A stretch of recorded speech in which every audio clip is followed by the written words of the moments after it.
Hello guys, welcome to our channel Seekho Bharat official. और आज का आपका आगाज करता हूं इस सेशन में जीके और जीएस के। क्वेश्चन है आपका, फर्स्ट क्वेश्चन है, in which of the following is a water soluble vitamin. इनमें से कौन विटामिन जो है वाटर सॉल्युबल है? ठीक है, वाटर सॉल्युबल विटामिन पूछ रहा है, इनमें से कौन है? ऑप्शन ए है आपका विटामिन के, विटामिन ई, विटामिन डी और विटामिन बी। ठीक है, और सही ऑप्शन हो जाएगा आपका वाटर सॉल्युबल पूछ रहा है, वाटर सॉल्युबल पूछ रहा है, ध्यान से देखिए, पढ़िएगा आप लोग। ठीक है, तो वाटर सॉल्युबल विटामिन हो जाएगा विटामिन बी। ठीक है, अब मैं आपको एक ब्रीफ ई देख ही देता हूं। जो दो तरह के विटामिन आप ई कर सकते हैं सॉल्युबिलिटी के ई में। एक होता है वाटर सॉल्युबल और एक विटामिन का ग्रुप होता है जो फैट सॉल्युबल होता है। ठीक है, इसका मैं निमोनिक्स बता देता हूं। वाटर सॉल्युबल विटामिन में बी कॉम्प्लेक्स आ जाता है आपका, बी कॉम्प्लेक्स, और विटामिन सी आ जाता है आपका वाटर सॉल्युबल में। और फैट सॉल्युबल का निमोनिक्स ये याद रख लीजिए, कीड़ा, के ई डी और ए। ठीक है, विटामिन के ई डी और ए कीड़ा से आप याद रखिएगा, ये फैट सॉल्युबल होता है। और बी कॉम्प्लेक्स में यानी B1, B2, B3, B4 नहीं, B5, B6, जितने भी कॉम्प्लेक्स आता है, B12, ये सारे के सारे वाटर सॉल्युबल विटामिन होते हैं। और जो के ई डी और ए होता है ये फैट सॉल्युबल है। एक और एक्सेप्शन आप याद रख लीजिए कि जो B12 होता है ना, ये सारे के सारे स्टोर होते हैं आपका लीवर में। ठीक है, और साथ में साथ जो B12 जो है ये भी स्टोर होता है आपका लीवर में ही। ठीक है,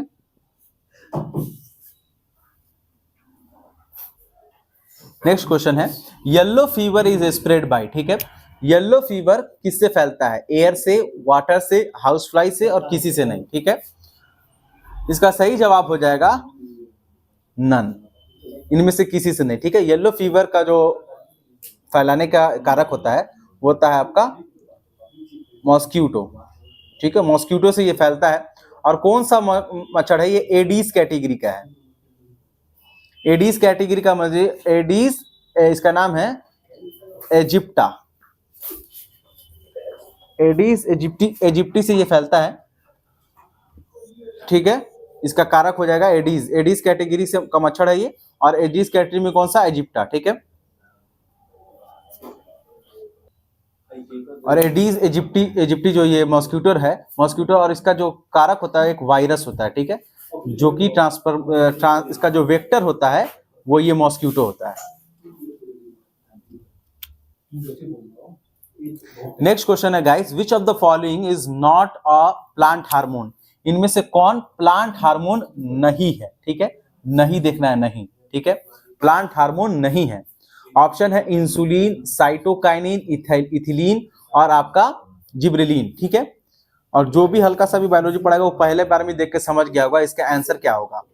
तो नहीं है कौन सा प्लांट हार्मोन? तो वो है इंसुलिन। ठीक है, इंसुलिन जो है वो एक प्लांट नहीं, ये एनिमल हार्मोन है। और ये इंसानों में बनता है, कहां बनता है ये इंसुलिन? ये बनता है पैनक्रियाज में, पैनक्रियाज में बनता है आपका ये। और पैनक्रियाज के किस सेल से? बीटा सेल से बनता है। ठीक है, बीटा सेल से बनता है। पैनक्रियाज जो है वो आपका इसको कहते हैं,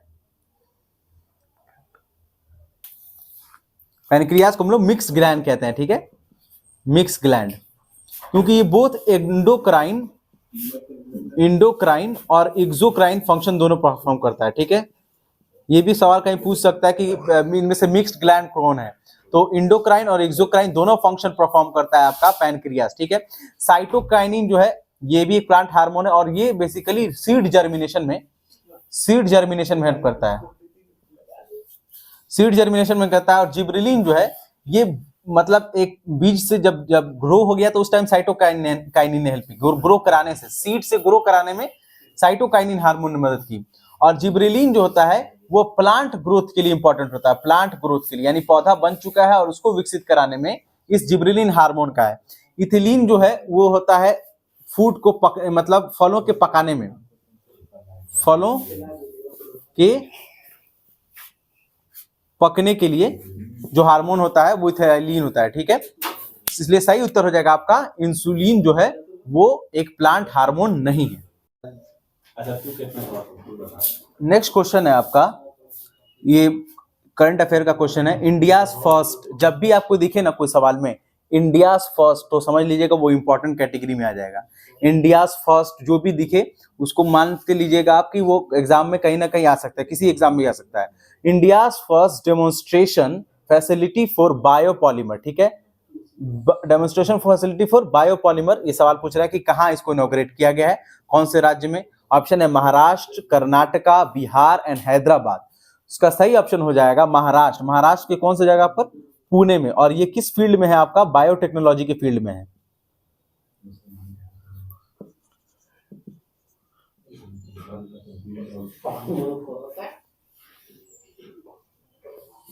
बायोटेक्नोलॉजी के फील्ड में है ये। नेक्स्ट क्वेश्चन है आपका, India's first UNESCO city of literature, किस शहर को दिया गया ये अवार्ड, सिटी ऑफ लिटरेचर का, और ये यूनेस्को की तरफ से दिया जाता है, ठीक है गाइस। यूनेस्को इस साल इंपॉर्टेंट इस रहेगा कि यूनेस्को की 46th मीटिंग जो है वो इंडिया में हुई थी जुलाई महीने में न्यू दिल्ली में, ठीक है।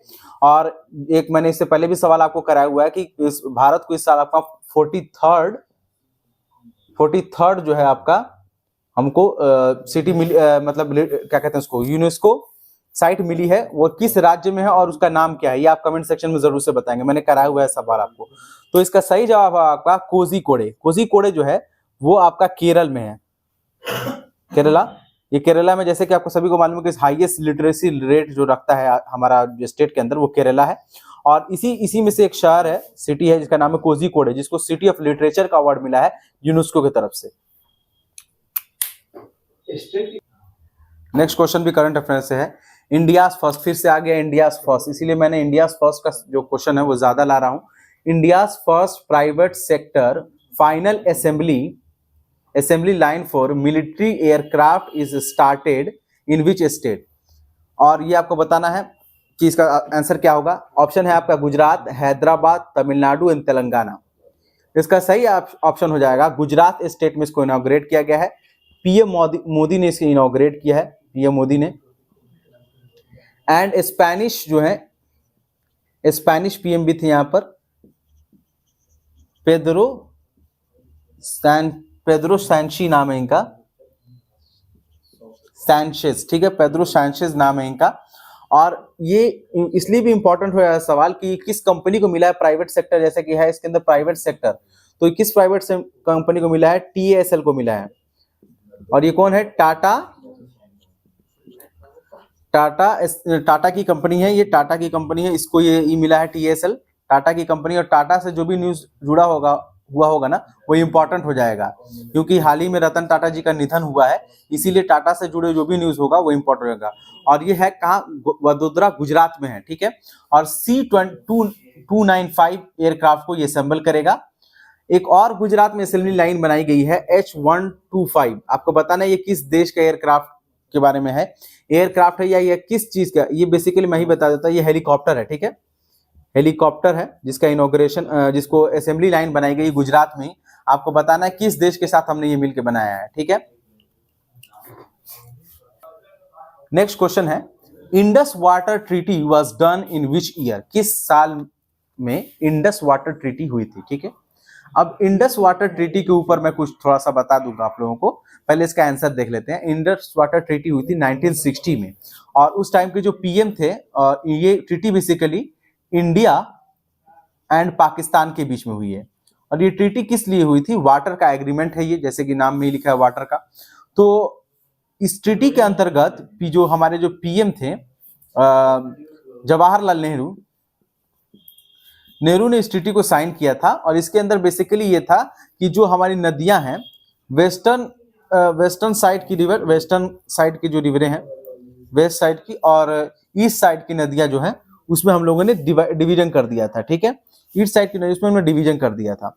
जो वेस्टर्न साइड की नदियां थे, इसके अंदर 3 नदियां जो जिनका पानी जो था वो इस्तेमाल कर सकता है पाकिस्तान। उसमें से नदियां में से है आपका इंडस, झेलम और चेनाब, ठीक है। और जो ईस्टर्न साइड की नदी है, इसमें हम लोग इस्तेमाल कर सकते हैं रावी, सतलज, सतलज और ब्यास, ठीक है।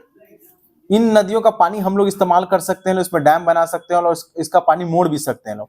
लेकिन इंडस जो ये इनको जो पानी दिया गया था पाकिस्तान के, इनके साथ कुछ शर्तें ये थी कि इंडिया चाहे इसका पानी तो हम लोग सब इस्तेमाल करेंगे, ये लोग जिस जैसे चाहे वैसे इस्तेमाल कर सकते हैं लोग, लेकिन इंडस और झेलम का जो पानी है और चेनाब का पानी है इसको पाकिस्तान इस्तेमाल करेगा। लेकिन इसमें हम लोग चाहे तो इरिगेशन के लिए इस पर कैनाल बना सकते हैं लोग, हाइड्रो प्रोजेक्ट बना सकते हैं लोग, ये सब इन ट्रीटी के अंदर था, ठीक है। नेक्स्ट क्वेश्चन हिस्ट्री का क्वेश्चन है, हु रोट बाबरनामा, ठीक है। बाबरनामा किसने लिखा? बाबरनामा जो है इसके लेखक हैं बाबर, ठीक है। बाबर खुद इसके लेखक है, ठीक है। अकबर जो था वो उतना पढ़ा लिखा नहीं था, इसलिए उसने अपनी जीवनी जो है वो अबुल फजल से, इनके अकबर की जो जीवनी थी वो अबुल फजल ने लिखी, और गुलबदन बेगम ने जो है ये इसने हुमायूं की जीवनी लिखी थी, ठीक है। नेक्स्ट क्वेश्चन, कुवतुल इस्लाम शाही मॉस्क्यू वाज बुल्ट बाई, किसके द्वारा ये मस्जिद बनाई गई है कुवतुल इस्लाम शाही? तो सबसे पहले तो मैं बता दूं कि ये जो कुवतुल इस्लाम शाही है ये नॉर्थ इंडिया की सबसे पहली मस्जिद है, फर्स्ट मॉस्क है ये, ठीक है। फर्स्ट मॉस्क है ये नॉर्थ इंडिया की, और इसको बनाया था आपका कुतुबुद्दीन ऐबक ने, ठीक है। और इसके साथ एक और मस्जिद बनाया था इसने, जिसका नाम है 2.5 दिन का झोपड़ा, 2.5 दिन का झोपड़ा, जो कि अजमेर में है। कमेंट सेक्शन में आप बताइए कि नॉर्थ इंडिया ये जो मॉस्क है कुवतुल इस्लाम शाही ये कहाँ पे है।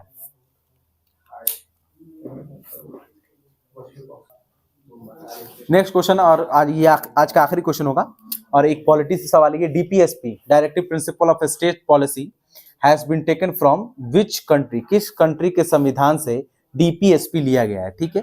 पहली बात तो ये जो डीपीएसपी है directive principle of state policy, ये आपका भाग 3 में है, भाग 3 कह रहा हूं, सॉरी, भाग 4 में है ये, ठीक है। भाग 4 में है, पार्ट 4th पार्ट में है ये आपका। और कौन से आर्टिकल से है आपका ये? 36 से आपका 51 तक है।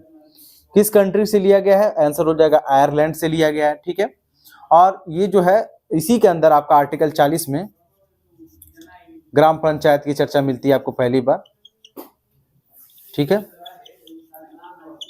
आयरलैंड से और भी चीजें ली गई, जैसे आपका नॉमिनेशन जो होता है राज्यसभा में, वो 12 मेंबर का जो नॉमिनेशन होता है वो भी आयरलैंड से लिया गया है। और जो मेथड ऑफ जो वोटिंग है प्रेसिडेंट का, वो भी लिया गया है आयरलैंड से। यूएसएसआर से आपको मालूम है कि आपके फंडामेंटल ड्यूटीज ली गई हैं, ठीक है। ब्रिटेन से तो बहुत सारी चीजें गए हैं, parliament system, bicameralism, single citizenship, state PCS वहीं से लिया गया है। जो हमारा जुडिशरी है वो भी वहीं से लिया गया है, ठीक है।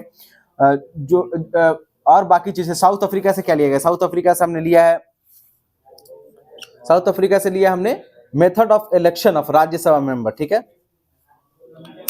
Sorry, method of election of Rajya Sabha member, method of election of Rajya Sabha member, Rajya Sabha member. तो आज के लिए इतना ही गाइस, मिलते हैं आपसे नेक्स्ट सेशन के लिए। तब तक के लिए हमारे वीडियो को लाइक करें, चैनल को सब्सक्राइब करें और इसे ज़्यादा से ज़्यादा लोगों तक शेयर करें, और हमारा जो ये प्रयास है इसको सफल बनाइए। और मेन लाइक शेयर जरूर से कीजिए, ये जो हमारा मेहनत है इसको सफल बनाने में आपका ही जब तक सहयोग नहीं होगा तब तक हम इसे सफल नहीं हो पाएंगे। तो थैंक यू और पढ़ते रहिए।